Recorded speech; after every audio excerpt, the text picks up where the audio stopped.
Hello and welcome to code cabinet. अब बात कर लेते हैं डिपेंडेंसी इंजेक्शन की। देखिए, डिपेंडेंसी इंजेक्शन एक बहुत ही कमाल का एक प्रोसीजर होता है।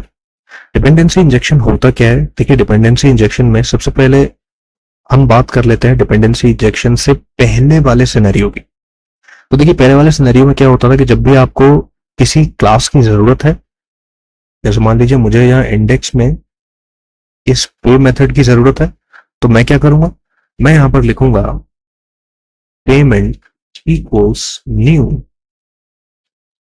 पेमेंट गेट वे, और उसके बाद मैं यहां लिखूंगा पेमेंट में पे। राइट, मान लीजिए कि मेरे पास ऐसे 50 मेथड्स हैं या शायद उससे भी ज्यादा हैं, तो मैं हर मेथड में आप देख लीजिए कि मैं नया ऑब्जेक्ट क्रिएट करते हुए चल रहा हूं। इससे क्या हो रहा है मालूम है? इससे जो मॉड्यूल्स हैं वो टाइटली कपल्ड हो रहे हैं। टाइटली कपल्ड मॉड्यूल्स का क्या मतलब है? इसका ये मतलब है कि देखिए, एक मॉड्यूल तो है मेरे पास ऐप कंट्रोलर डॉट पीएचपी और एक मॉड्यूल है पेमेंट गेटवे डॉट पीएचपी। मान लीजिए मुझे पेमेंट गेटवे डॉट पीएचपी के पे मेथड में ही कुछ चेंजेस करने हैं। अब आप समझ सकते हैं कि अगर मुझे पेमेंट में चेंजेस करने हैं, या मान लीजिए मुझे पे का जो नाम है वो बदलना है, यानी नाम बदलने का मतलब है कि मुझे जो पे मेथड है वो उसको बंद करना है, उसको कमेंट करके मैं एक नया मेथड बना रहा हूं जिसका नाम है न्यू अंडरस्कोर पे। अब आप समझ सकते हैं कि मुझे ऐप कंट्रोलर में आके 50 से भी ज्यादा जगहों पर उसका नाम चेंज करना होगा। अब चाहे कोई मैन्युअली कर सकता है, कोई फाइंड और रिप्लेस कर सकता है, लेकिन फिर भी आप समझिए ऐप कंट्रोलर जैसे 100 कंट्रोलर फाइल्स हैं, क्या आप हर फाइल में जाकर ये करते रहेंगे? नहीं। Here comes dependency injection. Dependency injection में हम क्या करते हैं? अब मैं इसे अनडू कर देता हूं। ओके, डिपेंडेंसी इंजेक्शन में आप देखेंगे कि हमने कंस्ट्रक्टर में यहां पर इस डिपेंडेंसी को, यानी पेमेंट गेटवे की डिपेंडेंसी को ही इंजेक्ट कर दिया है। इससे क्या हो रहा है आप समझ रहे हैं? इससे हो ये रहा है कि मेरे पास इंडेक्स जैसे 100 मेथड्स भी हो जाएं या उससे भी ज्यादा मेथड्स हो जाएं, मुझे पेमेंट गेटवे का नया ऑब्जेक्ट क्रिएट करने की जरूरत नहीं है। और मान लीजिए कि मैं पे मेथड को जो है बदलना चाहता हूं, तो मैं क्या कर सकता हूं कि देखिए, अगेन मैं यहां 50 मेथड्स में पे मेथड को यूज कर रहा हूं और पे मेथड को मैंने चेंज कर दिया, तो आप कहेंगे कि अगेन बदलना तो 50 जगह पे पड़ेगा। तो देखिए, अब यहां पर क्या एक कैच है, हम इसकी जगह पे क्या कर सकते हैं कि पेमेंट गेटवे की जो एग्जिस्टिंग फाइल है उस सबको कॉपी करके एक नई फाइल क्रिएट कर सकते हैं, और उसमें मेथड का नाम हम पे रखें, लेकिन उसके जो अंदर कंटेंट है वो हम चेंज कर सकते हैं। और यहाँ पे आके हम पेमेंट गेटवे, ये जो आप ये देख रहे हैं, पेमेंट गेटवे की जगह हम कोई दूसरी फाइल का नाम यहाँ क्रिएट कर सकते हैं। और देख रहे हैं कि आसानी से मॉड्यूल्स स्विचेबल है, यानी आसानी से आप स्विचिंग कर सकते हैं। किसकी वजह से? डिपेंडेंसी इंजेक्शन की वजह से। अब देखिए, टेक्निकली डिपेंडेंसी इंजेक्शन दो तरीके से होती है। जो ये हमने कर रखी है इसे कहते हैं constructor dependency injection.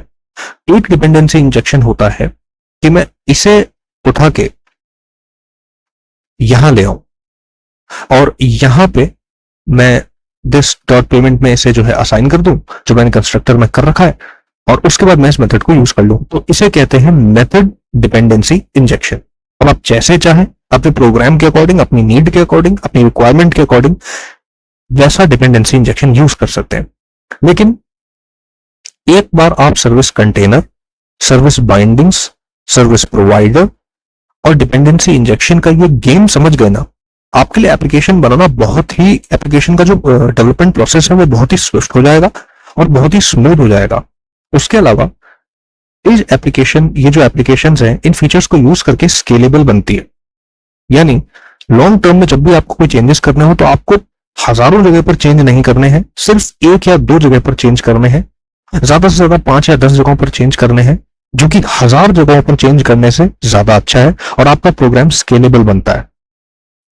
Okay, finally हम बात कर लेते हैं इनवर्स ऑफ कंट्रोल की, जहां पर आप ये जितना भी आपने अभी प्रोसेस देखा, सर्विस को बाइंड करने का कंटेनर में, रजिस्टर मेथड में, ये सारा जो काम है ये सर्विस कंटेनर में ना होकर ये क्लास में ही होता है। यानी बेसिकली जब भी आपको किसी डिपेंडेंसी की जरूरत है, आप वहीं से वो डिपेंडेंसी क्रिएट कर रहे हैं, वहीं से उसे कंटेनर में ऐड कर रहे हैं और वहीं से उसे रिजॉल्व कर रहे हैं।